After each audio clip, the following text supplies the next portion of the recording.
কাবা বাইতুল্লাহ দরওয়াজা খুলে বাইরে বার হলেন। আর বাইরে বার প্রথম দেখা হলো স্বামী আবু তালিবের সঙ্গে। এ সময় আবু তালিব বললেন, আমার বিবি ফাতেমা বিনতে সাদ, কি ব্যাপার, গর্ভে তোমার সন্তান ছিল, অথচ এই সন্তান নিয়ে কোথায় তুমি গায়েব হয়ে গেলে? ফাতেমা বিনতে সাদ তিনি তানার ওন্নার ভিতর থেকে মাসুম বাচ্চাটাকে বার করে বললেন, এ আমার স্বামী, নিন এই বাচ্চাটা দুনিয়ার জমিনে আগমন করার সময় হয়েছিল। কোন জায়গায় যাব, কার কাছে সাহায্য চাইব, কিছু আমি চিন্তা করে না পেরে আল্লাহর কাবা বাইতুল্লাহর দিকে আমি ফিরে এমন কথা বলেছিলাম। কাবা বাইতুল্লাহ দরওয়াজা যখন এমনি এমনি খুলে গেল, আমি কাবা বাইতুল্লাহর ভিতরে ঢোকার সঙ্গে সঙ্গে অতি আসানের সঙ্গে আমার সন্তান দুনিয়ায় আগমন করলো। এই বাচ্চাটা নিয়ে আমি মা সুস্থ হয়ে কাবা বাইতুল্লাহ থেকে বার হলাম। এলিন আপনার বেটাকে আপনি কোলে নিন। আবু তালিব অবাক যে দুনিয়াতে অনেক বাচ্চা হয় আর আমার ছেলে আলী হয়েছে কাবা বাইতুল্লাহর ভিতরে। সেদিন আবু তালিব বুঝতে পেরেছিল যে অন্যান্য সন্তানের থেকে আমার এই ছেলেটা স্পেশাল, আলাদা একটা সন্তান হবে দুনিয়াতে। আর বাস্তবিক পক্ষে যখন হযরতে আলীর আব্বা আবু তালিব আলী হুজুরকে কোলে নিতে যাচ্ছিল, এই সময় হযরতে আলী তিনি বারবার থাবা দিচ্ছিল। বাচ্চারা মাঝে মাঝে কি করে, থাবা দেয়, কোনো কিছু ধরার চেষ্টা করে একটু বড় হলে। কিন্তু আলী হুজুর তিনি ছোটবেলায় এরকম ধরার চেষ্টা করছে বা থাবা দিচ্ছে। তো আবু তালিব বলছে, আরে এ তো বাঘের মতো থাবা দিচ্ছে। আবু তালিব সেই দিন থেকে ওনার নাম দিলেন হায়দার। আমার ভাইজানেরা, হায়দার বলা হয় যে ব্যক্তি বাঘের মতো থাবা দেয়। আর প্রিয় নবী হযরতে আলীর নাম দিয়েছিলেন আসাদুল্লাহিল গালিব, আল্লাহর সিংহ, আল্লাহর বাঘ। জোরে বলুন সুবহানাল্লাহ। আর হযরতে আলীকে আল্লাহ পাক এত বিরাট বীরত্ব দিয়েছিলেন, তানার এই থাবা থেকে, তানার এই তরবারির সামনে থেকে কোনো দুশমন বেঁচে বাড়ি ফিরে যেতে পারে নাই। তানার হাতের জুলফিকারের সামনে দাঁড়িয়ে কেউ ফিরে যাবে কোনো দুশমন, এটা হযরতে আলীর জীবনে কোনোদিন হয়নি। আমার ভাইজানেরা, হযরতে আলী রাদিয়াল্লাহু আনহু আব্বা মায়ের কাছে লালন পালিত হয়, লালিত পালিত হন। এমন করে আবু তালিব আলীকে বড় ভালোবাসে, মহব্বত করে। আল্লাহর নবী থেকে হযরতে আলী রাদিয়াল্লাহু আনহু 30 বছরের ছোট ছিলেন। আল্লাহর হাবিবের দুনিয়াবি বয়স দিন 30 বছর। হযরতে আলী রাদিয়াল্লাহু আনহু ওদিন তিনি দুনিয়াতে ভূমিষ্ঠ হয়েছিলেন। এই জন্য নবীজি থেকে হযরতে আলী তিনি 30 বছরের ছোট ছিলেন। আবু বকর সিদ্দিক 2 বছরের ছোট ছিলেন। ওমরে ফারুক নবীজি থেকে 10 বছরের ছোট ছিলেন। ওসমানে গানি রাদিয়াল্লাহু আনহু নবীজি থেকে 8 বছরের ছোট ছিলেন। আমার ভাইজানেরা, হযরতে আলী রাদিয়াল্লাহু আনহু ইনি লালিত পালিত হন। আমার নবীজিও হযরতে আলীকে মাঝে মাঝে কোলে নিতেন, তানাকে নিয়ে বিভিন্ন জায়গাতে ঘোরাফেরা করতেন। আল্লাহর নবীর সাদিন্য লাভ করলে হযরতে আলী রাদিয়াল্লাহু আনহুর কান্না বন্ধ হয়ে যেত। ছোটবেলায় মাঝে মাঝে হযরতে আলী যখন কান্নাকাটি করত, আল্লাহর নবী তানাকে কোলে নিতেন। নবীজির কোলে আলী যাওয়ার সঙ্গে সঙ্গে আলী হুজুরের কান্নাটা বন্ধ হয়ে যেত। ও জওয়ানেরা, যুবকেরা, নবীর উম্মতেরা, আল্লাহর নবী হযরতে আলীকে বড় ভালোবাসতেন, মহব্বত করতেন। নবীজি যখন কোনো কিছু খেতেন আর আলীকেই তিনি দিতেন। কারণ আপনারা জানেন, গত বছর আমি আপনাদের শুনিয়েছি, নবীজি যেদিন আব্বা জান দুনিয়া থেকে বিদায় নেয়, আমার নবী তখন মায়ের গর্ভে। আম্মা যেদিন বিদায় নিল, নবীজির বয়স তখন 6 বছর। আর দাদু আব্দুল মুতাল্লিব যেদিন বিদায় নিল, দিল। আমাদের নবীজির বয়স সেদিন 8 বছর 2 মাস। আল্লাহ নবী দাদু জান ইন্তেকাল করার পর থেকে আবু তালিবের ঘরে আবার নবী ছিলেন।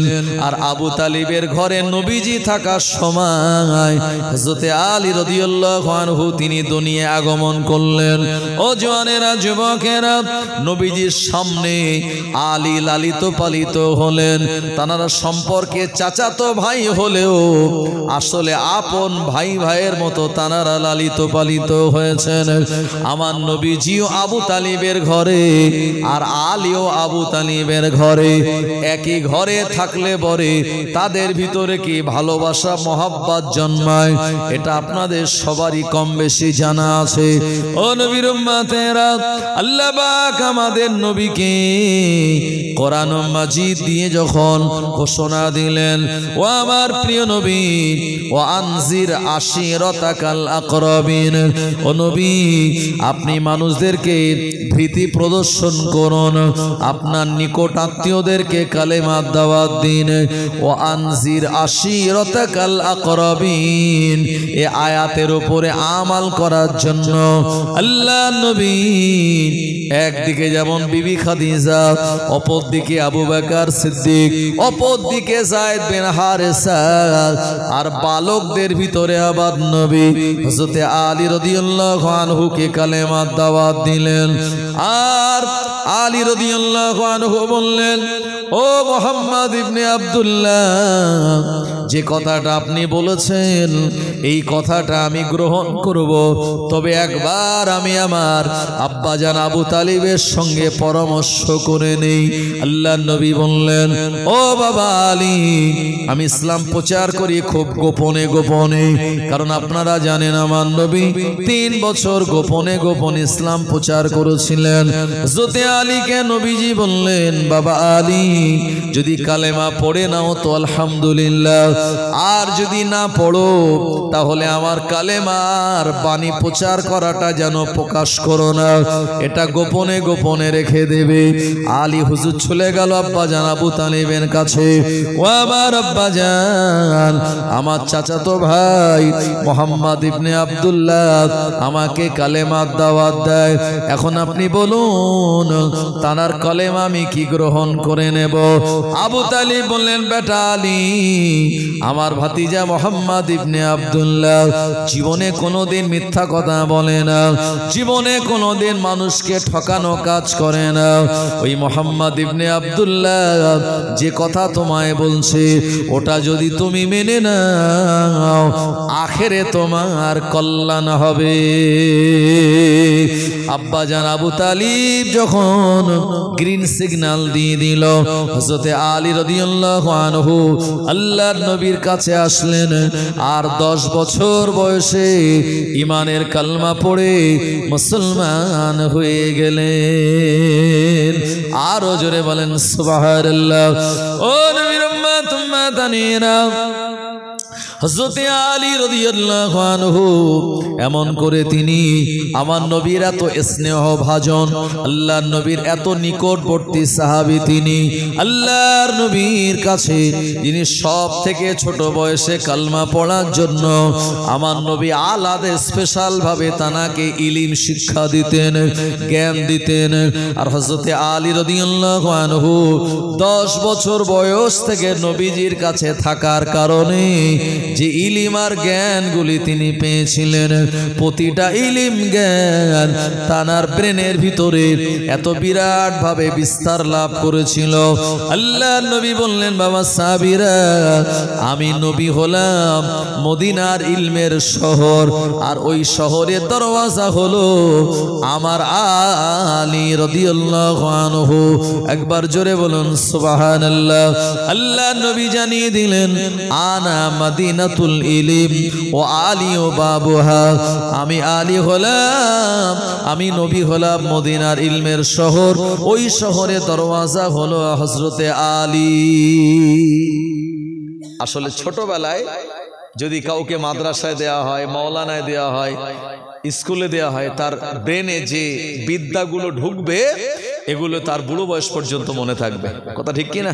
তো 10 বছর বয়স থেকে নবীজির সাধিন্য লাভ করতে পেরেছেন ইলমের ব্যাপারে।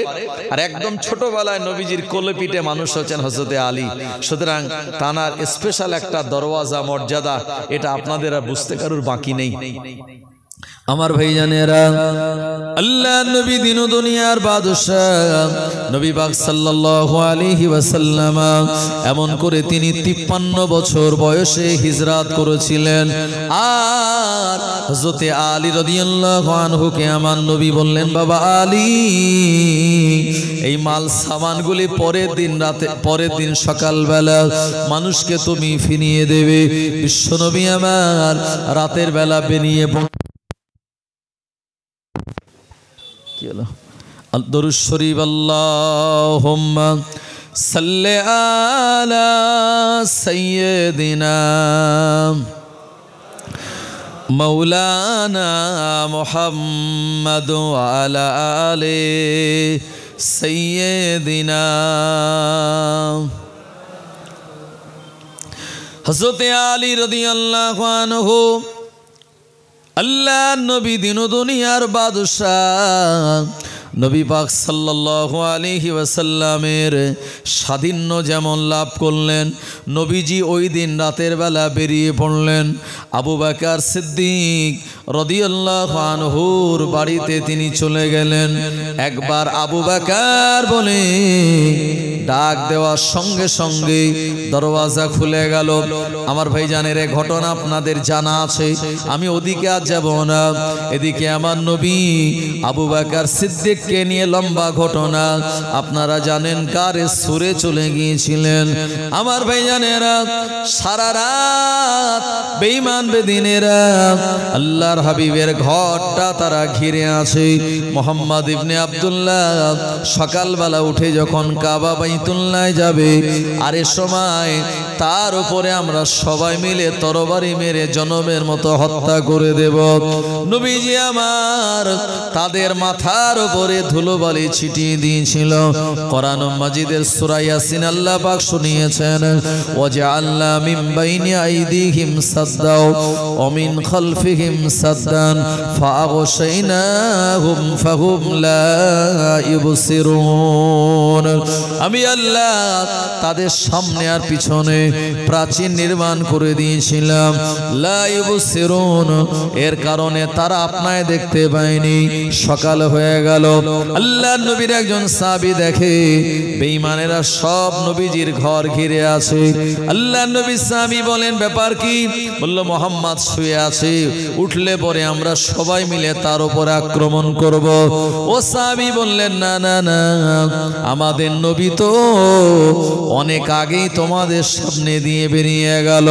বলল, না না, ওই তো চাদরের তলায় শুয়ে আছে। ইয়ামানের একটা ডোরাকাতা চাদরের ভিতর থেকে হযরতে আলী রাদিয়াল্লাহু আনহু তিনি উঠলেন। দুশমনরা দেখে অবাক হয়ে গেল, এই বিছানা তো মুহাম্মদ ইবনে আব্দুল্লাহর, এই বিছানায় আলী কেমন করে আসলো? ওরা আমার নবীকে না পেয়ে হযরতে আলীর উপরে যত রাগ গিয়ে পড়লো, আলী রাদিয়াল্লাহু আনহুর কলার ধরে বলল, এ আলী বল, মুহাম্মদ ইবনে আব্দুল্লাহ কোন জায়গায়? হযরতে আলী রাদিয়াল্লাহু আনহু বললেন, না না না, আমার নবীর ব্যাপারে কোন ইনফরমেশন আমি তোদেরকে দেব না। ও জওয়ানেরা, যুবকেরা, এরা হযরতে আলীর কলার ধরে টানতে টানতে কয়েকজন মিলে কাবা বাইতুল্লাহর কাছে নিয়ে গেল। ওখানে নিয়ে যাওয়ার পর আলী হুজুরকে তারা অনেক মারধর করলো। হযরতে আলী রাদিয়াল্লাহু আনহু তিনি বলেছিলেন, এ মক্কার বেঈমানেরা, তোরা যদি আমাকে মেরে মেরে মেরো ফেলিস, আল্লাহর নবীর ব্যাপারে কোনো সংবাদ আমি তোদের দেব না। হযরতে আলী রাদিয়াল্লাহু আনহু এত মার খেলেন, তবু তিনি নবী নবীর কোনো সংবাদ ওদেরকে দিলেন না। এটাই তো প্রকৃতপক্ষে নবীর প্রতি ভালোবাসা। একবার প্রাণ খুলে বলুন সুবহানাল্লাহ।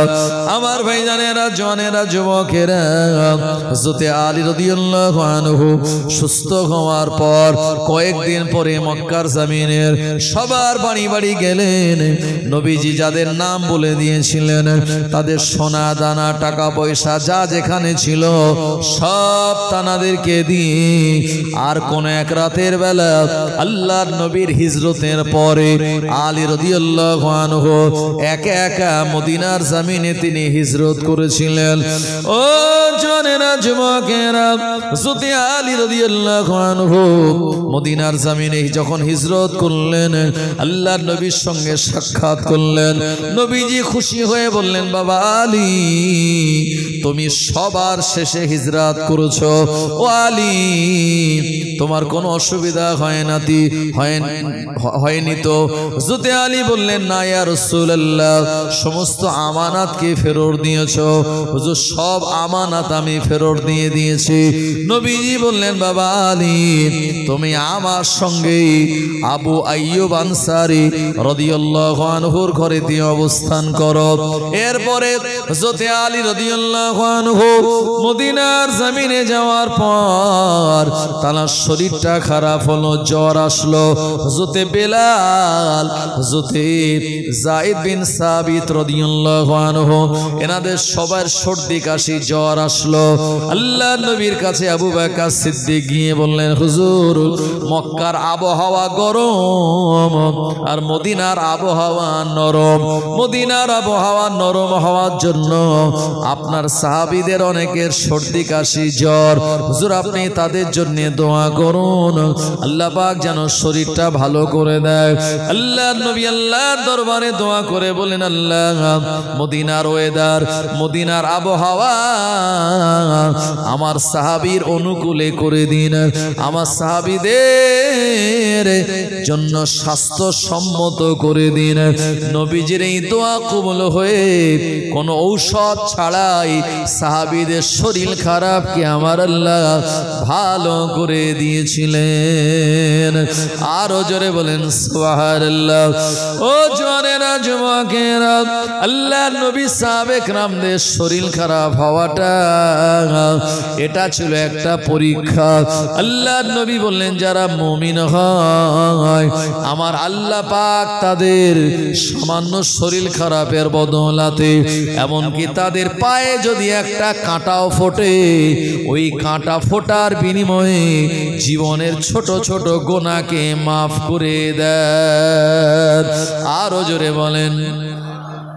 ফেরাউন দুনিয়াতে বেঁচে ছিল কতদিন জানেন? ফেরাউন দুনিয়াতে বেঁচে ছিল 965 থেকে 60 বছর।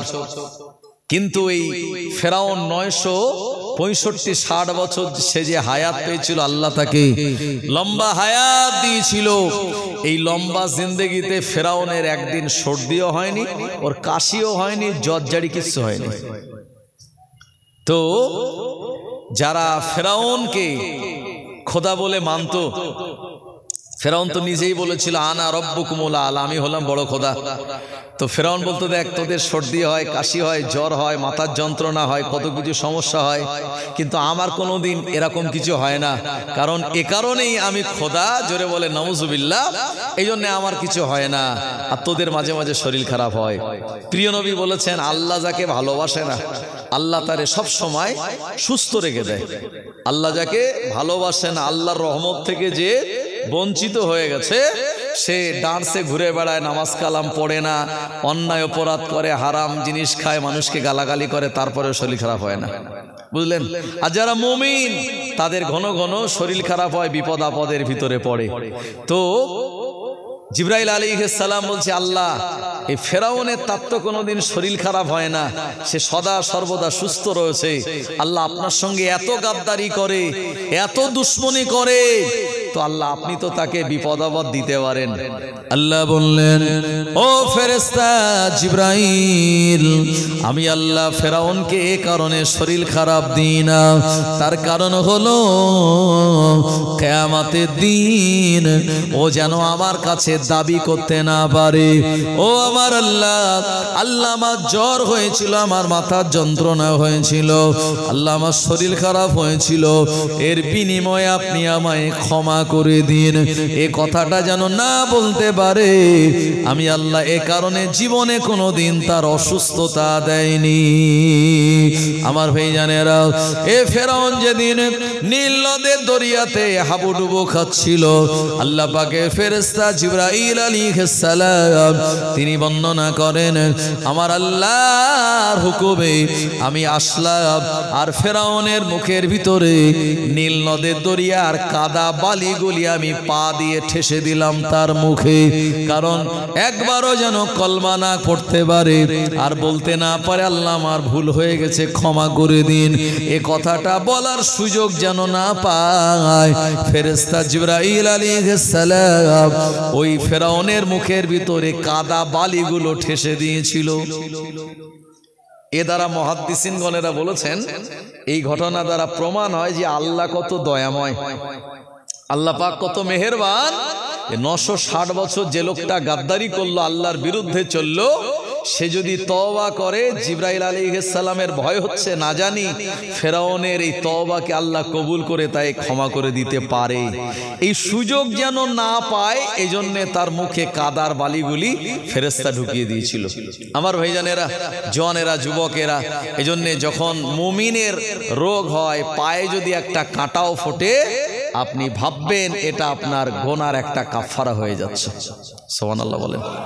আমার ভাইজানেরা, ও জওয়ানেরা, যুবকেরা, নবীর উম্মতেরা, বিশ্ব নবী আমার এমন করে তিনি চলে গেলেন মদিনাতুল মুনাওয়ারায় আবু আইয়ুব আনসারী রাদিয়াল্লাহু আনহুর বাড়িতে। হযরতে আলী রাদিয়াল্লাহু আনহু হিজরত করার পরে নবীজির সঙ্গেই থাকলেন। নবীজি বললেন, বাবা সাহাবীরা, আর আমি আবু আইয়ুব আনসারীর বাড়িতে নয়, একটা জায়গা তোমরা দেখো, যে জায়গাটা কিনে নিয়ে মসজিদ বানানো হবে। আমার ভাইজানেরা, নবীজি সাহাবীরা গোটা মদিনার জমিন ঘুরে ঘুরে একটা জায়গা পছন্দ করলেন, যে জায়গাটা ছিল দুইজন এতিম বালকের জায়গা। এই এতিম বালকের একজনের নাম হলো সাহাল, আর একজনের নাম হলো সোয়াইল। আমার নবী তাদেরকে ডাক দিলেন।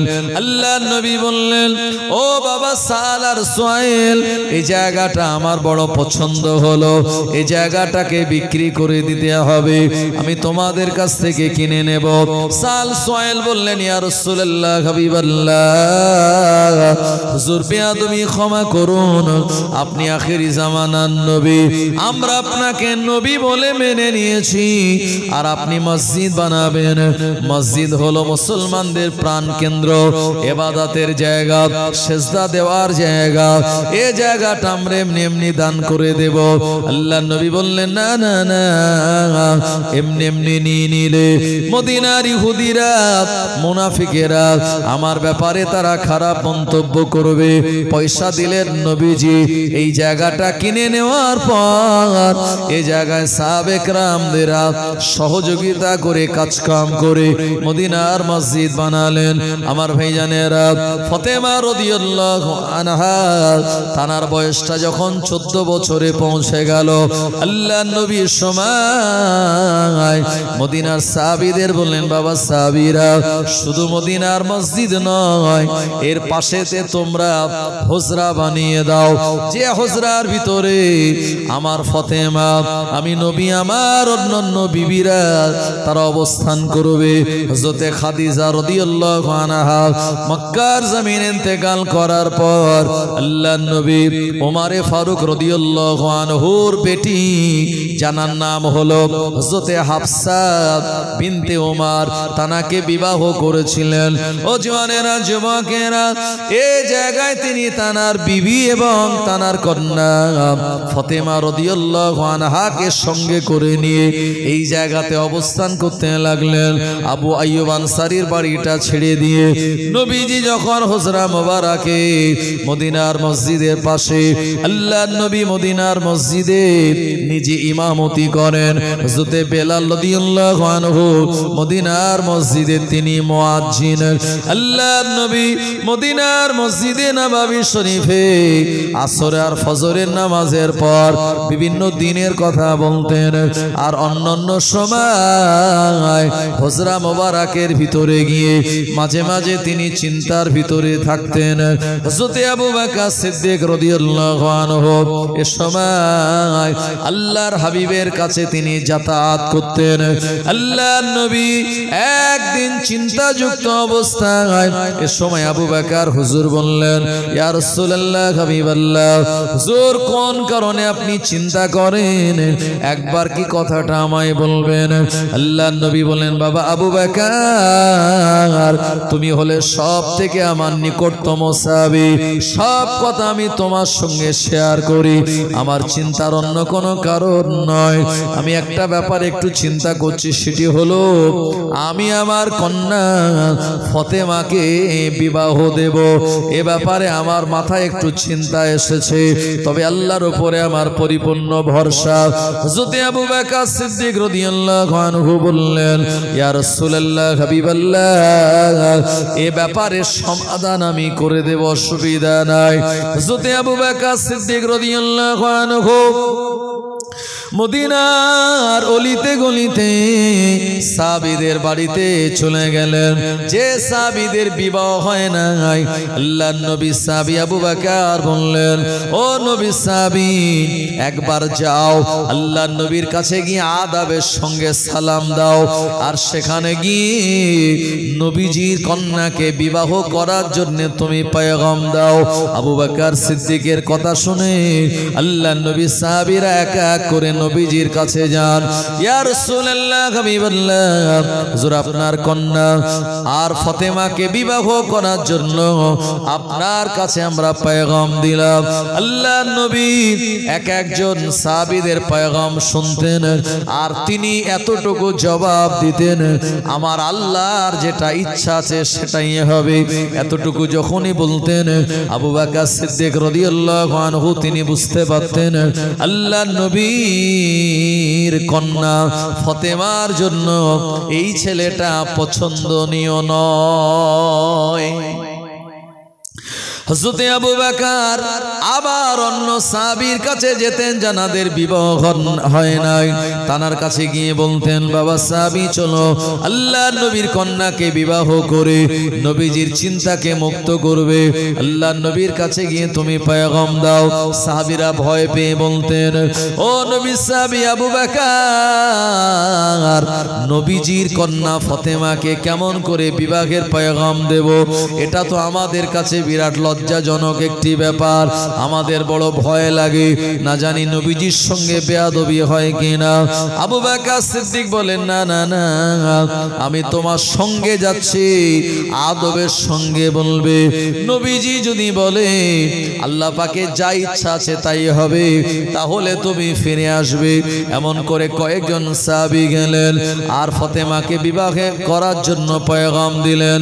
আল্লাহর নবী সব সাহাবীর ব্যাপারে এতটুকুই বললেন, আমার আল্লাহর যা ইচ্ছা আছে সেটাই হবে। আবু বকর সিদ্দিক বুঝতে পারলেন নবীজির এটা পছন্দনীয় নয়। আসলে প্রিয় নবী সাল্লাল্লাহু আলাইহি ওয়াসাল্লাম ফাতেমাকে এত ভালোবাসতেন, তিনি চেয়েছিলেন ফাতেমাকে দূরে কোনো জায়গায় নয়, আমি ফাতেমাকে বিবাহ দেব এমন একটা জায়গায় যে আমার মেয়ে, আমার কন্যা ফাতেমা একদম আমার পাশাপাশি, আমার কাছাকাছি অবস্থান করবে। আর মেয়েরা সবথেকে মায়ার জিনিস, কথা ঠিক কিনা আমার ভাইজানেরা? আর নবীজির 7 জন কন্যাকে আপনার দাফন দেওয়ার পরে একমাত্র কন্যা সন্তান, 7 জন সন্তানাদি দিকে দাফন দেওয়ার পর একজন কন্যা সন্তান ফাতেমা রাদিয়াল্লাহু আনহা, যেটা নবীজির হিজরতের পরে এখন তিনি হায়াতে, এক সন্তানের প্রতি তার কি ভালোবাসা মহব্বত, আপনারা সবাই তা বুঝতে পারছেন আমার ভাইজানেরা। এরপরে আবু বকর সিদ্দিক দেখলেন যারা অবিবাহিত সাহাবী ছিলেন তারা সবাই এক এক করে পেগাম দিয়েছে, কিন্তু একমাত্র বাকি আছে আলী। এই আলীকে এখনো বলা হয়নি। তো আবু বকর সিদ্দিক রাদিয়াল্লাহু আনহু তিনি আলী হুজুরের কাছে গিয়ে বলছেন, ও আলী, আমি তোমায় একটা কথা বলি। আবু বকর সিদ্দিকের কথা শুনে আলী রাদিয়াল্লাহু আনহু বলছেন, হুজুর বলুন। বলছে, নবীজির কাছে তোমায় যেতে হবে আর ফাতেমাকে বিবাহ করার পয়গাম তোমায় দিতে হবে। হযরতে আলী রাদিয়াল্লাহু আনহু তিনি শুনেই বলছেন, আবু বকর, এ আপনি কি বলছেন? আমি আলী মদিনার জমিনে হিজরত করার পরে আমার কোনো ঘর নাই, আমি মসজিদে নববীতে একটা কোনায় আমি রাত যাপন করি। এ মদিনা জমিনে আমার কোনো ঘর নাই। আমি আলী তেমন কোনো ব্যবসা বাণিজ্য করি নাই। আমি আলী আমার কাছে তেমন কোনো টাকা পয়সা কিচ্ছু নাই। ও আবু বকর, নবী সাহাবী, আপনি বলেন কি নবীর কাছে আমি কেমন করে এ ব্যাপারে পেগাম দেব? আপনি আমায় ক্ষমা করুন, আপনি আমায় মাফ করুন, আমার দ্বারা এটা কোনো মতেই সম্ভব নয়। আবু বকর সিদ্দিকের দিকে চিন্তা করে, সবাই তো পেগাম দিয়েছে, নবীজি কারোর পেগাম গ্রহণ করেন নাই, একমাত্র আলী সে এখন অবশিষ্ট। আলীকে যেমন তেমন করে নিয়ে যেতেই হবে আর পেগাম দিতে হবে। আল্লাহর নবী যদি রাজি হয়ে যায় আলহামদুলিল্লাহ, আর যদি রাজি না হয় এ ব্যাপারে নবীজি তিনি নিজেই সিদ্ধান্ত নেবেন। আমার ভাইজানেরা, আলী হুজুর যাবেন না আর আবু বকর সিদ্দিক তানাকে ছাড়বেন না।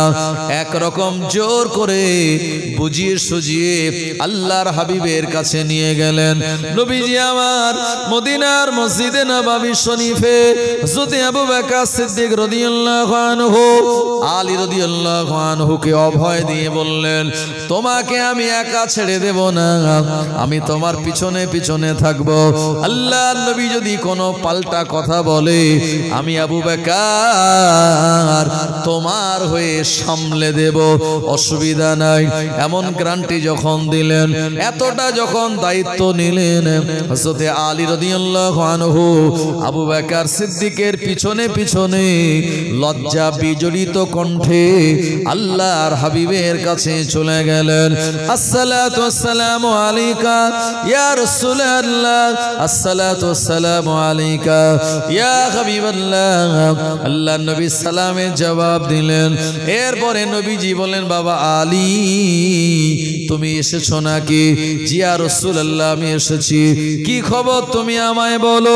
হযরত আলী রাদিয়াল্লাহু আনহু মাথাটা নিচু করে লজ্জা বিজড়িত কণ্ঠে বললেন, হুজুর, আপনার চিন্তাকে দূরভূত করার জন্য আপনার কন্যা ফাতেমাকে বিবাহ করার আমি পেগাম দিলাম। আল্লাহর নবী শোনার সঙ্গে সঙ্গে মুচকি তিনি হাসলেন আর আল্লাহর হাবিব তিনি আনন্দে উঠে দাঁড়ালেন। এরপরে আবু বকর সিদ্দিকের বুঝতে বাকি রইল না, আল্লাহর নবীর পেগাম পছন্দ হয়ে গিয়েছে। নবীজি মুচকে হেসে বললেন, আলী, আমার ফাতেমাকে বিবাহ করার জন্য তোমার কাছে মোহরানা দেওয়ার মতো কি রয়েছে? আল্লাহর নবী সাহাবী আবু বকর সিদ্দিক রাদিয়াল্লাহু আনহু তিনি এগিয়ে গেলেন। হযরত আলী রাদিয়াল্লাহু আনহু বললেন, হুজুর, বেয়াদবি ক্ষমা করুন, ফাতেমাকে বিবাহ করে মোহরানা দেওয়ার জন্য আমার মতো কিচ্ছু নাই। আমার কাছে সম্পদ বলতে এমন করে যুদ্ধ থেকে প্রাপ্ত একটা সম্পদ, যেটা হলো একটা তরবারি কিংবা ঢাল, কোন কেতাবলা বলেছেন তরবারি, একটা তরবারি ছাড়া আর অন্য কিছুই নাই। মানে বদরের যুদ্ধের পরে হযরতে আলী এবং ফাতেমার সঙ্গে বিবাহ হয়েছিল। তো দ্বিতীয় হিজরিতে বদরের যুদ্ধ হয়েছিল 624 খ্রিস্টাব্দে। এই 624 খ্রিস্টাব্দে দ্বিতীয় হিজরির রমজান মাসের 17 তারিখে বদরের যুদ্ধ হয়েছিল। আমার ভাইজানেরা, এই বদরের যুদ্ধ হওয়ার 2 থেকে 2.5 মাস পর হযরতে আলীর সঙ্গে আম্মাজান ফাতেমা রাদিয়াল্লাহু আনহার এই বিবাহের পয়গাম দিয়েছিলেন হযরতে আলী। এ সময় আবু বকর হুজুর বললেন, এই যুদ্ধ করার জন্য যে তরবারি এটাই আছে আলীর কাছে, হুজুর এটা দিয়ে কোনো ব্যবস্থা করা যায় কিনা। নবীজি বললেন, এ আলী, তুমি চলে যাও মদিনার মার্কেটে আর এটা বিক্রি করো, যে টাকাটা হবে ওটাই আমার ফাতেমাকে বিবাহ করার জন্য তুমি মোহরানা দিয়ে দেবে। জোরে বলেন সুবহানাল্লাহ। আবু বকর সিদ্দিকের মনটা খুশিতে বাগেবাগ হয়ে গেল। আবু বকর সিদ্দিক রাদিয়াল্লাহু আনহু চিন্তা করলেন, যাক, আমি এত সাহাবীকে এনেছি, নবীজি কারোর পয়গাম গ্রহণ করেননি, আলী পয়গাম গ্রহণ করেছে, মানে আমি আবু বকর আমি নবীজিকে চিন্তামুক্ত করাতে পেরেছি। এবং আবু বকর সিদ্দিক খুব খুশি হয়ে গেলেন। এই আলী এবং ফাতেমা তানাদের বিবাহের যিনি ঘটক ছিলেন, মাঝখানে ছিলেন, তিনি হলেন আবু বকর সিদ্দিক রাদিয়াল্লাহু আনহু। আমার ভাইজানেরা, ও নবীর উম্মতেরা, হযরতে আলী রাদিয়াল্লাহু আনহু তিনিও খুশিতে বাগেবাগ। হযরতে আলী তিনি কোনোদিন চিন্তা করেন নাই নবীজির ঘরের আদরের দুলালি ফাতেমার সঙ্গে তিনি আমায় বিবাহ দিয়ে দেবেন, এমন চিন্তা জীবনে আলী তিনি কোনোদিন করেন নাই। নবীজি যখন রাজি হয়ে গেল, হযরতে আলী রাদিয়াল্লাহু আনহু ওই তরবারিটা নিয়ে মদিনার মার্কেটে দৌড়ে দৌড়ে চলে গেলেন। এদিকে সব আল্লাহ পাকের ইশারা। আমার আল্লাহ ওই মদিনার মার্কেটে উসমানে গানী রাদিয়াল্লাহু আনহুকে আগে পাঠিয়ে দিয়েছেন। হযরতে আলী রাদিয়াল্লাহু আনহু তিনি তো মদিনার মসজিদে অবস্থান করতেন, বাজারে তেমন যেতেন না। হযরতে আলী যখন মার্কেটে বাজারে গেলেন, উসমানে গানী এগিয়ে এসে বলল, ও নবীর সাহাবী আলী, কি ব্যাপার মদিনার মার্কেটে আজকে তুমি, কি ব্যাপার? এ সময় আলী রাদিয়াল্লাহু আনহু বললেন, ও নবীর সাহাবী উসমান, আমি আমার এই তরবারিটা বিক্রি করতে চাই। কেন বিক্রি করবে? এ সংবাদ আগে ভাগে উসমানে গানী রাদিয়াল্লাহু আনহু তিনি একটু উপলব্ধি করতে পেরেছিলেন। আলী রাদিয়াল্লাহু আনহু তিনি ফাতেমাকে বিবাহ করবেন, মোহরানা দেওয়ার জন্য তরবারি মদিনার মার্কেটে বিক্রি করতে এসেছেন। এ তরবারি যা দাম তার থেকে 4-5 ডবল বেশি দাম দিয়ে 200 দিরহাম দাম দিয়েছিলেন। হযরত আলী রাদিয়াল্লাহু আনহু অত্যন্ত খুশি হয়ে গেল, আমার তরবারি তো এত টাকা দাম নয়, অথচ উসমানে গানী এত টাকা দাম দিয়ে তরবারিটা কিনে নিল। আলী হুজুর 200 দিরহাম দিয়ে তরবারি বিক্রি করে যে সময় তিনি এবারে ঘরে আসার নিয়াত করলেন, উসমানে গানী রাদিয়াল্লাহু আনহু পিছন দিক দিয়ে গিয়ে তানার হস্ত মোবারক ধরলেন আর আলীকে বলেন, বাবা আলী, আমি উসমান হলাম নবীজির জামাতা, দুইটি মেয়েকে আমি বিবাহ করেছিলাম, আমি গোপন সূত্রের সংবাদ পেয়েছি তুমি নবীজির কন্যা ফাতেমাকে বিবাহ করবে, এজন্য আমি বেশি দাম দিয়ে তোমার কাছ থেকে তরবারি কিনে নিলাম। আবার এই তরবারিটা আমি উসমান আমার হাতে মানায় না, এ তরবারিটা তোমার হাতে মানায়।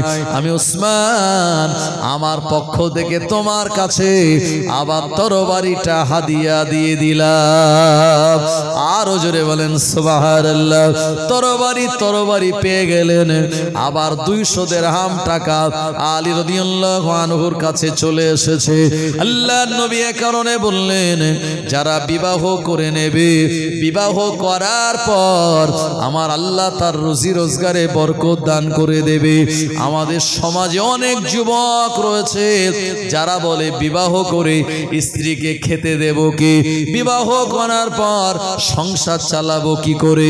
আমার ভাইজানেরা, যে মহিলাকে আপনি বিবাহ করবেন উনি যদি দিনদার পরহেজগার হন, ওনার রিজের রুজি তিনি নিজে নিয়ে আসবেন, আপনার রুজি কেটে আল্লাহ আপনার বিবিকে খাওয়াবে না। আল্লাহ নবী শুনিয়ে দিলেন, এ আমার উম্মত উম্মতানিরা, বিবাহ করলে পরে আমার আল্লাহ পাক তার ঈমানটা পরিপূর্ণ করে দেয়। হযরত আলী রাদিয়াল্লাহু আনহু এ 200 দিরহাম নিয়ে তিনি আপন ঘরে চলে আসলেন। আমার ভাইজানেরা, হযরত ফাতেমা রাদিয়াল্লাহু আনহা তানার জন্য কি মোহরানা দেয়া হবে, আলী রাদিয়াল্লাহু আনহু তিনি ঠিক করতে পারছেন না। আবু বকর সিদ্দিক রাদিয়াল্লাহু আনহু তিনি বললেন, ফাতেমার জন্য মোহরানা দেবে তুমি 20টা উট। কটা উট? 20টা উট। এরপরে কোন কেতাবওয়ালা বলেছেন যে মোহরে ফাতেমি বলে একটি মোহরানা আবু বকর সিদ্দিক তিনি ধার্য করে দিয়েছিলেন। আমার ভাইজানেরা, এই মোহরানাটা উনি দিয়ে ফাতেমার সঙ্গে বিবাহ করার মনস্থ করলেন। আর শরীয়তে মোহরানা যেটা দেয়া হয় বিবাহ করার আগে, এই মোহরানা দেওয়াটা কি বলেন তো? নফল, ওয়াজিব, সুন্নাত না ফরজ? কি একটু বলেন? ওয়াজিব। কোন ইমাম বলেছেন এটা ওয়াজিব, কিন্তু কোন কোন ইমাম আবার এটাকে ফরজ বলেছেন। মনে রাখুন, যেটি কোরআন মাজিদের আয়াত দ্বারা সাব্যস্ত সেটা ফরজ কিংবা ওয়াজিব হবে, যেটা রাসূলুল্লাহ করেছেন এটা সুন্নাত, করার আদেশও দিয়েছেন এটি সুন্নাত। আর যেটা নবীজি কখনো কখনো করেছেন, কখনো কখনো ছেড়েছেন, এটা হলো সুন্নাতে গায়ের মুআক্কাদা। আবার নবীজি মাঝে মাঝে কিছু কিছু সময় যেটি পড়েছেন এটি নফল হিসাবে সাব্যস্ত হয়েছে শরীয়তে। নফল মানে হচ্ছে অতিরিক্ত, আর সুন্নাত মানে হচ্ছে পন্থা বা পথ, আর ফরজ মানে যেটি অপরিহার্য। আল্লাহ পাক কোরআন মাজিদের সূরা নিসাতে শুনিয়েছেন, ওয়াতুন নিসা সাদুকাতিহিন্না নিহলাতান, তোমরা বিবাহের আগে মোহরানাগুলি আদায় করো। আমার ভাইজানেরা, হযরত আলী রাদিয়াল্লাহু আনহু তার যাবতীয় বিবাহের জন্য সব ব্যবস্থা আবু বকর সিদ্দিক রাদিয়াল্লাহু আনহু তিনি করে দিলেন। এরপরে এ মোহরানার নির্ধারিত অর্থ নিয়ে আল্লাহর নবীর কন্যা ফাতেমাকে বিবাহ করার জন্য তিনি রওনা দিলেন। আল্লাহর নবীর কন্যা ফাতেমার বিবাহ হবে হযরত আলীর সঙ্গে। আমার আল্লাহর আসমানে ফেরেশতাগণেরা তানারাও আনন্দ করেন। আমার আল্লাহ পাকের হুকুম হয়ে গেল, এ আমার ফেরেশতাগণেরা, এমন করে জান্নাতের ভিতরে তোমরাও সমস্ত জায়গাগুলি সাজাও। আজকে দুনিয়ার জমিনে আমার নবী তানার আদরের কন্যা ফাতেমাকে তিনি বিবাহ দেবেন। আমার ভাইজানেরা, হযরত আলীর সঙ্গে ফাতেমার সম্পর্ক ছিল কিন্তু চাচা ভাতিজার সম্পর্ক। কি ছিল? চাচার ভাতিজার। কারণ নবীজির চাচাতো ভাই হযরত আলী, আর নবীজির কন্যা ফাতিমা। তাহলে আলী নবীর সম্পর্কে যদি চাচাতো ভাই হয়, তাহলে কন্যা কি ভাতিজা হবে না? তারপরেও এই ভাতিজার সঙ্গে রাসূলুল্লাহর চাচতো ভাইয়ের সঙ্গে আর ভাইজির বিবাহ ও জামানায় জায়েজ ছিল, আজকের জামানা কিন্তু জায়েজ নেই। আজকের জামানাতে এটা জায়েজ নেই যে চাচা তার কি ভাতিজাকে বিবাহ করবে, এটা জায়েজ নেই। ওটা ও জামানায় জায়েজ ছিল। রাসূলের জামানায় ঘোড়ার গোশত খাওয়া জায়েজ ছিল। 7ম হিজরি পর্যন্ত গৃহপালিত গাধার গোশত খাওয়া জায়েজ ছিল। চুক্তি ভিত্তিক, যেটাকে আরবিতে নিকাহে মুতা বলে, এটা জায়েজ ছিল। এখন কিন্তু আর কোন চাচা যদি মনে করে আমি আমার ভাতিজাকে বিবাহ করব, এটা কোনো মতেই সম্ভব নয়। শরীয়ত এটি নিষিদ্ধ করে দিয়েছে। এটা ও জমানায় জায়েজ ছিল। আদম নবীর আমলে ভাই বোনে বিবাহ করা জায়েজ ছিল, এখন আর নাই। আমার ভাইজানেরা, হযরত আলী রাদিয়াল্লাহু আনহুর এই বিবাহের জন্য আল্লাহর নবীর আসহাবী আবু বকর আলী হুজুরকে নিয়ে মদিনার মসজিদে বসালেন।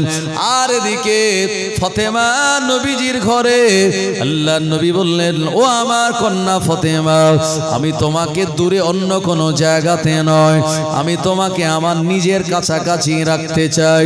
এ কারণে আলীর সঙ্গে তোমায় বিবাহ বিবাহ দেব। যেদিন ফাতেমার বিবাহ হয় ওই দিন আম্মাজান ফাতেমার বয়স ছিল 14.5 বছর, আর আলী রাদিয়াল্লাহু আনহু তানার বয়স হয়েছিল 21.5 বছর। একদিকে 21.5 বছরের আলী আর 14.5 বছরের ফাতেমা, তানাদের দুইজনের বিবাহ হলো। বিবাহের শর্ত হলো ইজাব আর কবুল। হযরতে আলী রাদিয়াল্লাহু আনহু মদিনার মসজিদে বসে তিনি ইজাব পাঠালেন। আম্মা জান ফাতেমা ইনি এটাকে গ্রহণ করলেন কবুল বলে। আল্লাহর নবী খুতবা পড়লেন। আলী আর ফাতেমার বিবাহেতে শুধু তাই নয়, এই জায়গায় যত মেহমানগণের এসেছিলেন নবীজি তানার নিকটাত্মীয় জানাদের দাওয়াত দিয়েছিলেন। তানাদের সবাইকে খোরমা খেজুর দিয়ে মেহমানদারি করানো হয়েছিল। এ কারণে বিবাহেতে বিরিয়ানি হোক বা সাদা ভাত হোক, গোশ মাছ, আপনার চাটনি পাঁপড় দই মিষ্টি আইসক্রিম পান মশলা যাই খাদ্য দেওয়া হোক না কেন, এই বিবাহের খাদ্যগুলি কিন্তু সুন্নাত নয়। বিবাহের মজলিসের সুন্নাত খাবার হলো খোরমা খেজুর, এটা সুন্নাত। এই জন্য দেখবেন যারা শরীয়ত মানে তারা যখন বিয়ে করতে যায় ওই বর নিজেরা প্যাকেট করে বা হাঁড়ি করে বা কোনো কিছু করে খোরমা খেজুর নিয়ে যায়। যেই বিবাহ পড়ানো হয়ে যায় ওই বিবাহের মজলিসে যারা থাকে তারা কিন্তু একটা খেজুর দুটো খেজুর সবাইকে দেয়, দেখি দেয় না? এবং পরিশেষে একটা খেজুর ওই বর একটু খায় আর বাকি অংশটা ওই মেয়েটাকে মানে ওই মহিলাটাকে খাওয়ানো হয় এবং তাদের মহাব্বত আর ভালোবাসার জন্য দোয়া চাওয়া হয়। এটাই হলো রসুলের সুন্নাত। এই খাদ্যটাই খোরমা খেজুর খাওয়া, এটাই ছিল নবীর জামানার সুন্নাত। আর ওই সুন্নাতটা আমরা যারা শরীয়ত মানি আজও এটা অনেকেই জারি রেখে দিয়েছি। আর যারা এটা মানে না তারা আমার ভাইজানেরা বিয়ে করতে যায়, বিয়ে শাদী হয়ে গেল, তারপরে বরের কাছে খানজা আসলো, এটাই তারা খেতে শুরু করে। আর প্যান্ডেলে আলাদা যা বরযাত্রীর ব্যবস্থা তারা সেটা খায়। এই খাওয়াটা এটা তো আমাদের মন ভরবে, আমাদের পেট ভরবে, কিন্তু সুন্নাত পালন করতে গেলে বিবাহের মজলিসে সবাইকে একটা করে যদি খোরমা খেজুর দেয়, সে যিনি দেবেন তিনি যেমন সুন্নাত পালন করবেন, আর যিনি নেবেন খাবেন উনিও সুন্নাত পালন করবেন। অনেকে বিবাহের মজলিসে খেজুর দিলে নিতে চায় না, বললো না না এইসব বিরিয়ানি হালুয়া পুলুয়া খেয়ে আমার পেট ভর্তি, এখন আর খাবো না। জি না, ওটা খেয়ে আপনার সওয়াব হয়নি। আপনি একটা খোরমা খেজুর নবীজির এই কন্যার ফাতেমার বিবাহেতে দেয়া হয়েছিল, এই সুন্নাত মনে করে যদি আপনি খান, আপনি বিবাহ হয়ে গেলেন, আপনার আত্মীয়তার সম্পর্ক যেমন বজায় থাকলো, তদ্রূপ নবীজির সুন্নাত তরিকার একটা খাবার খাওয়ার সওয়াব আল্লাহ আমাদের নামায় আমলে দিয়ে দেবেন। এই জন্য একটু জোরে বলেন সুবহানাল্লাহ। আমার ভাইজানেরা, এই জন্য বিবাহের মজলিসে অন্তত একটা খোরমা খেজুর নেবেন। আর যারা বিয়ে করতে যাবে তার বাড়ির লোকের একটু বেশি করে খোরমা নিয়ে যাবে, যাতে অন্তত সবাইকে দেওয়া যায়। কেউ বা এমন শুকনো খেজুর নিয়ে যায় যে চিবানো যায় না, কি ওই যে সাদা যেটাকে কি খোরমা মতো বলে, না মিষ্টি লাগে আর না চিবানো যায়। আমার ভাইজানেরা, না একটু ভালো মানের নিয়ে যাবেন, এটা সবাই যেন পায়, এটা অত্যন্ত একটি সওয়াবের কাজ। আমার ভাইজানেরা, আল্লাহ নবী সাহাবে কেরামদেরকে এই খোরমা খেজুর দিয়ে তিনি মেহমানদারি করালেন। আর বরকতের জন্য আল্লাহর হাবিব তিনি দোয়া করলেন। ও জওয়ানেরা, যুবকেরা, হযরতে আলী রাদিয়াল্লাহু আনহু তিনি বিবাহ করলেন বটে, কিন্তু ফাতেমাকে নিয়ে কোন ঘরে কোন জায়গায় থাকবেন এমন কোন ঘর কিন্তু হযরতে আলীর ছিল না। হযরতে আলী রাদিয়াল্লাহু আনহু আবু বকর সিদ্দিককে বলছেন, বিবাহ তো আমার হয়ে গেল, আমি ফাতেমাকে নিয়ে কার ঘরে থাকবো, কোন জায়গায় উঠবো? আল্লাহর নবীর একজন সাহাবী, জানার নাম হলো হযরতে নোমান বিন হারিস, জানার নাম হলো হযরতে নোমান বিন হারিস রাদিয়াল্লাহু আনহু। উনি এসে বললেন, ও নবীর জামাতা আলী, এতদিন আপনি নবীর সাহাবী ছিলেন, আজ থেকে নবীর জামাত আপনি, আপনার কদর সম্মান আমাদের কাছে অনেক বেড়ে গেল। আমি নোমান বিন হারিস, আমার দুটো ঘর, তার ভিতর থেকে একটা ঘর আপনার এমনি এমনি হাদিয়া দিয়ে দিলাম। ওই ঘরটা নবীজির ঘরের থেকে কাছাকাছি ছিল, খুব দূরে ছিল না। আল্লাহর নবী যখন শুনলেন আমার নোমান বিন হারিস ফাতেমা আলীর জন্য একটা ঘর দান করে দিয়েছে, আল্লাহর নবী ওই সাহাবীর জন্য তিনি দোয়া করলেন।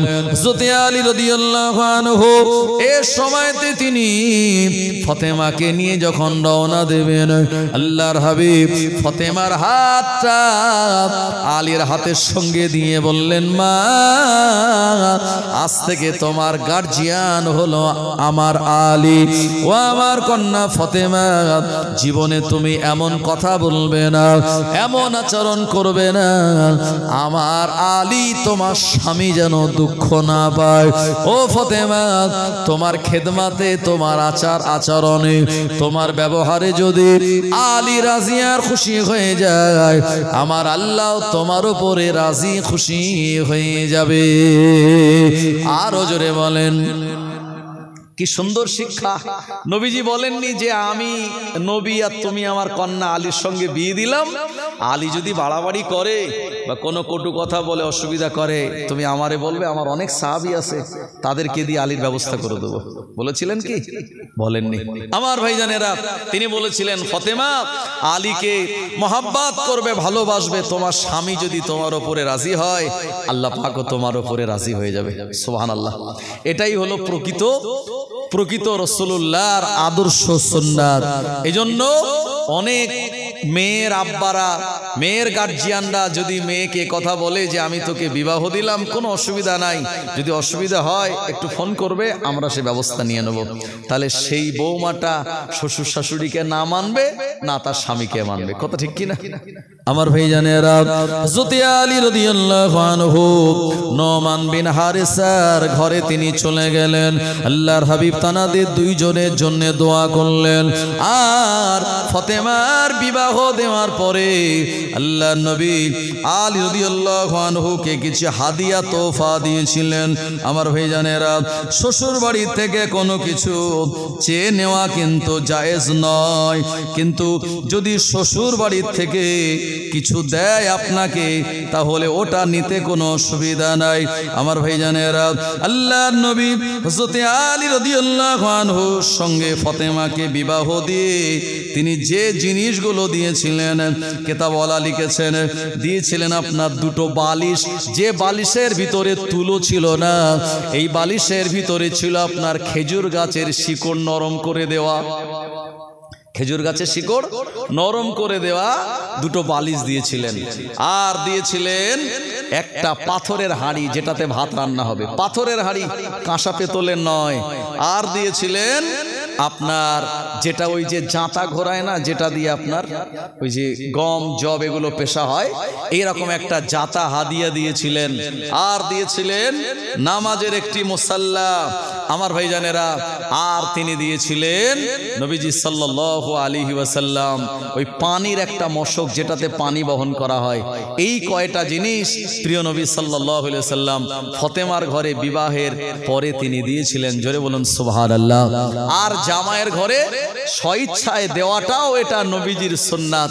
আমার ভাইজানেরা, হযরত আলী রাদিয়াল্লাহু আনহু ফাতেমার সঙ্গে তানার যে ভালোবাসা মহব্বত, এই ভালোবাসা মহব্বত তানাদের দাম্পত্য জীবনটা বিরাট সুখের হয়েছিল।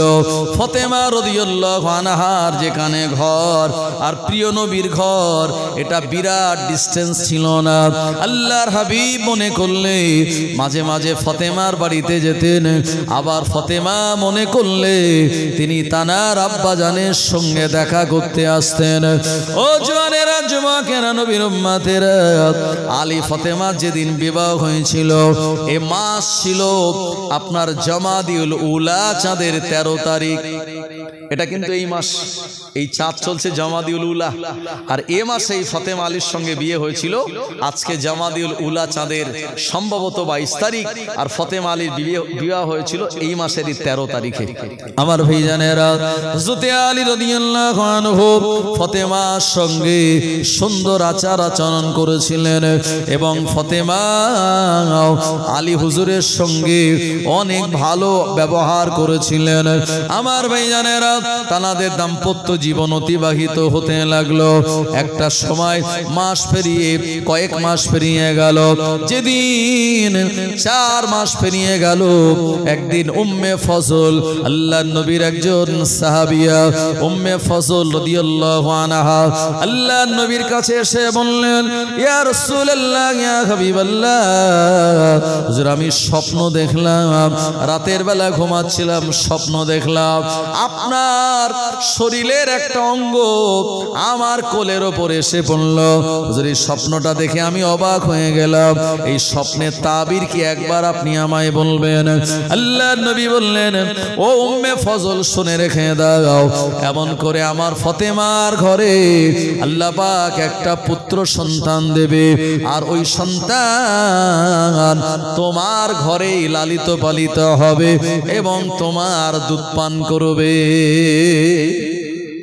নবীজি যেমন হালিমাতুস সাদিয়া রাদিয়াল্লাহু আনহা তানার দুগ্ধ পান করে লালিত পালিত হয়েছিলেন, ইমাম হাসান তিনি লালন পালন হয়েছিলেন জানার ঘরে, এবং উম্মে ফজল তানার কাছে মাঝে মাঝে যেতেন এবং দুধ পান করিয়ে আসতেন। তিনি হলেন নবীজির একজন সাহাবিয়া, যিনি হলেন উম্মে ফজল, মানে ফজলের মা। আমার ভাইজানেরা, আল্লাহর হাবিব বললেন, এটা হলো ফাতেমার সন্তান হওয়ার একটি স্বপ্ন তুমি দেখেছো। ও আমার ভাইজানেরা, কিতাবের ভিতরে মুসান্নিফ রাহমাতুল্লাহ আলাইহি বর্ণনা করলেন, আপনার জামাদিউল উলা, জামাদিউস সানি, রজব, শাবান, রমজান আর শাওয়াল চাঁদের কম বেশি 20 থেকে 22 তারিখের মধ্যে, কোন কিতাবওয়ালা বলেছেন 20 তারিখ, কোন কিতাবওয়ালা বলেছেন 22 তারিখ। শাওয়াল চাঁদের 22 তারিখে মাত্র 6 মাস পর ইমাম হাসান রাদিয়াল্লাহু আনহু ফাতেমার ঘরে তিনি আগমন করেছিলেন। জোরে বলুন সুবহানাল্লাহ। তাহলে বিবাহ হওয়ার মাত্র 6 মাস পরে সন্তান। আচ্ছা বলুন তো, একটা বাচ্চা মায়ের পেটে মিনিমাম 10 মাস থাকে, নাহলে 9 মাস, কিন্তু ফাতেমার গর্ভে ছিলেন মাত্র 6 মাস। নবীজিকে যখন বলা হলো, নবীজি বললেন, আমার এই হাসান সে এমন একজন ব্যক্তি যার চেহারা অবিকল আমি রাসূল আমার চেহারার মতো হবে, এবং শুধু তাই নয়, মায়ের গর্ভে যে অল্প দিন থাকার পর এমন হিষ্টপুষ্ট চেহারার অধিকারী হয়েছিলেন হযরত হাসান রাদিয়াল্লাহু আনহু।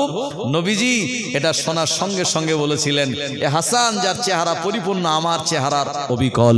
হযরত আলী রাদিয়াল্লাহু আনহু আল্লাহর নবীর কাছে খবর দিলেন, ইয়া রাসূলুল্লাহ, হাবিবাল্লাহ, আপনার কন্যা ফাতেমার ঘরে আল্লাহ একটা সন্তান দিয়েছেন। এ সময় আসরের পরে ইমাম হাসান আসলেন। মাত্র 6 মাস গর্ভে থাকার পর, 6 মাসের বাচ্চা অনেক সময় রোগগ্রস্ত হয়, 6 মাসের বাচ্চা অনেক সময় অপুরুষ্ট হয়, তাকে কাচের ঘরে রেখে কত প্রোটেকশন দিতে হয়। কিন্তু না না না, ইমাম হাসান পরিপূর্ণ একটা বাচ্চা। হযরত আলী রাদিয়াল্লাহু আনহু এ বাচ্চাটা হওয়ার পর একটা সাদা কাপড়ে জড়িয়ে নিয়ে আল্লাহর হাবিবের ঘরে গেলেন।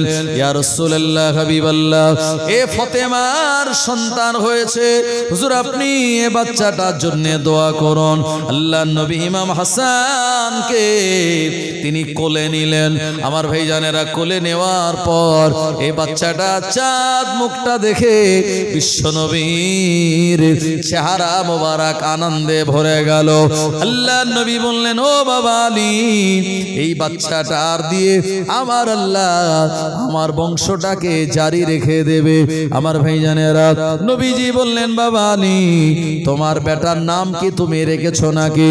হযরতে আলী বললেন হুজুর এখনো নাম রাখিনি, তবে নাম রাখার একটু চিন্তা করেছি, তার নাম রাখবো আমি হরফ।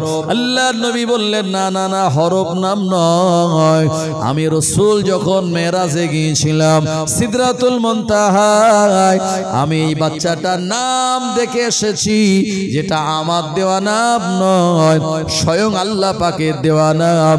এই বাচ্চাটার নাম রাখো হাসান। জোরে বলেন, আরো জোরে বলেন সুবহানাল্লাহ। ইমাম হাসান রাদিয়াল্লাহু আনহু তার নাম রাখা হলো। এরপরে আলী রাদিয়াল্লাহু আনহু বললেন হুজুর আপনার কন্যা ফাতেমার সন্তান হওয়ার পর মহিলাদের আর একটা অতিরিক্ত রক্ত বাহির হয়, যেটা না হলে পরে ওই মহিলারা সুস্থ থাকে না, এমন একটা অবস্থা ফাতেমার ব্যাপারে দেখা যায়। আল্লাহর নবী বললেন ও আলী চিন্তা করো না, আসরের নামাজের পর আমার আদরের নাতি হাসান হয়েছে, আর ফাতেমাকে মাগরিবের নামাজের জন্য গোসল করে তুমি নামাজ পড়তে বলো। আমার ফাতেমাকে আমার আল্লাহ তাহেরা পবিত্রা বানিয়েছে। আরো জোরে বলেন সুবহানাল্লাহ। আমার ভাইজানেরা, প্রিয় নবী বললেন আমার এই ফাতেমা এনাকে আল্লাহ পাক তাহেরার পবিত্রা বানিয়েছে। এখন সন্তান আসরের পরে হয়েছে, গোসল করে সে মাগরিবের নামাজ আদায় করে নিক, এবং আল্লাহ পাক তাকে সেই সক্ষমতা দান করেছিলেন। জোরে বলুন সুবহানাল্লাহ।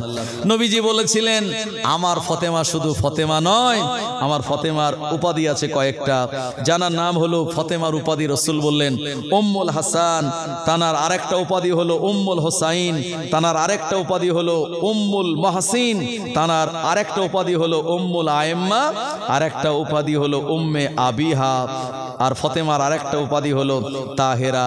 আমার ভাইজানেরা, তানার আরেকটা উপাধি নবীজি মাঝে মাঝে আদর করে ফাতেমাকে ডাকতেন জাহারা বলে, আবার আদর করে ডাকতেন জাকিয়া বলে, আবার মাঝে মাঝে তিনি ডাকতেন রাজিয়া বলে, আবার মাঝে মাঝে তিনি নবীজি বলতেন মুবারিকা, আজরা, সাইয়্যিদাতুন নিসা। এতগুলি কথা নবীজি ফাতেমাকে বলতেন। জোরে বলুন সুবহানাল্লাহ। আমার ভাইজানেরা, আসলে সন্তানকে আমরা মাঝে মাঝে ভালোবাসি না, সবাই মাঝে মাঝে কেন সব সময় ভালোবাসি আমরা। তো সন্তানকে মাঝে মাঝে সোনা মনা, আমরা আকাশের চাঁদ, আমরা চাঁদের টুকরা, আমরা কত কিছু উপাধি দেই, তাই না? তো রাসূলুল্লাহ সাল্লাল্লাহু আলাইহি ওয়াসাল্লাম ফাতেমাকে এক এক সময় এই নামগুলি দিয়ে ডাকতেন, যেগুলি আমি কিতাব থেকে পড়ে আমি ছবি তুলে এনে আপনাদেরকে শোনাচ্ছি, কারণ এত সব মনে রাখা সম্ভব নয়। আমার ভাইজানেরা, তো এত সুন্দর করে নবীজি যখন ডাকতেন আর ফাতেমা অত্যন্ত তিনি আনন্দিত হতেন। জোরে বলুন সুবহানাল্লাহ। আমার ভাইজানেরা, ও নবীর উম্মত উম্মাতানিরা, সবাই আম্মা জান ফাতেমা রাদিয়াল্লাহু আনহা তিনি পরের বছরে আবার তিনি গর্ভবতী হলেন। আর উম্মে ফজল বললেন ইয়া রাসূলুল্লাহ হাবিবাল্লাহ, হুজুর আমি আবারও স্বপ্ন দেখলাম আপনার শরীরের একটা অঙ্গ আমার কোলের উপর এসে পড়ল।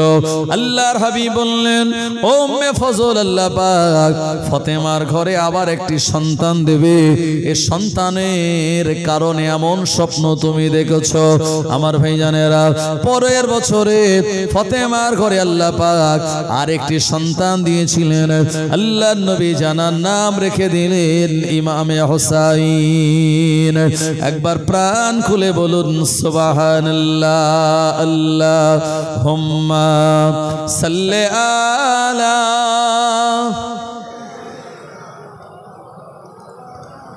ওয়া আলা আলি সাইয়্যিদিনা।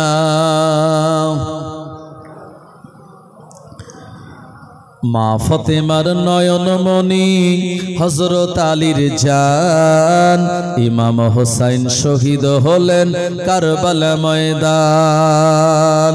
মা ফাতেমার নয়নমণি হযরত আলীর জান ইমাম হোসাইন শহীদ হলেন কারবালা ময়দান। দয়ার নবীর জবানে কারবালারি বায়ানে, দয়ার নবীর জবানে কারবালারি বায়ানে মোদের ইমাম শহীদ হবে হাদিসে প্রমাণ। মা ফাতেমার নয়নমণি হযরত আলীর জান ইমাম হোসাইন শহীদ হলেন কারবালা ময়দান। ঈদের দিনে নতুন পোশাক পরবে সকলে, হাসান হোসাইন কাঁদে নানা পোশাক দাও বলে। দয়ার নবী করল দোয়া ও গো রব্বানা, জান্নাত হতে কুদরতেরি পোশাক পাঠাও না। লাল সবুজের সেই পোশাকে, লাল সবুজের সেই পোশাকে কারবালারি শান ইমাম হোসাইন শহীদ হলেন কারবালা ময়দান। মা ফাতেমার নয়নমণি হযরত আলীর জান ইমাম হোসাইন শহীদ হলেন কারবালা ময়দান। আল্লাহুম্মা সাল্লি আলা সাইয়্যিদিনা ওয়া আলা আলি সাইয়্যিদিনা। ও জওয়ানেরা যুবকেরা, ইমাম হাসান আর ইমাম